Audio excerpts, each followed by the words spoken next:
गौतम बुद्ध की ये बातें सुनने के बाद क्रोध आपके जीवन से सदा के लिए समाप्त हो जाएगा। एक दिन गौतम बुद्ध अपने शिष्यों के साथ एकदम शांत बैठे हुए थे। उन्हें इस प्रकार बैठे हुए देख शिष्य चिंतित हुए कि कहीं वह अस्वस्थ तो नहीं है। एक शिष्य ने उनसे पूछा कि आज वह मौन क्यों बैठे हैं, क्या शिष्यों से कोई गलती हो गई है। इसी बीच एक अन्य शिष्य ने पूछा कि क्या वह अस्वस्थ हैं, पर बुद्ध मौन रहे। तभी कुछ दूर खड़ा व्यक्ति जोर से चिल्लाया, आज मुझे सभा में बैठने की अनुमति क्यों नहीं दी गई है। बुद्ध आंखें बंद करके ध्यान मगन हो गए। वह व्यक्ति फिर से चिल्लाया, मुझे प्रवेश की अनुमति क्यों नहीं मिली।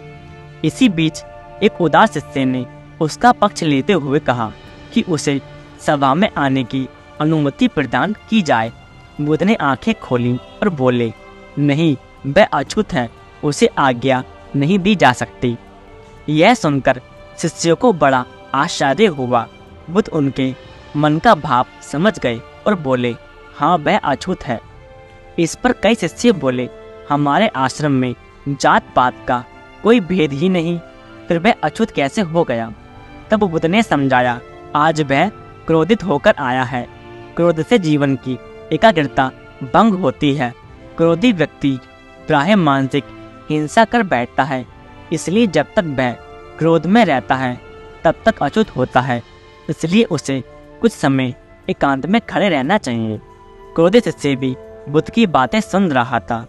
पश्चाताप की अग्नि में तपकर वह समझ चुका था कि अहिंसा ही मनुष्य का महान कर्तव्य व परम धर्म है।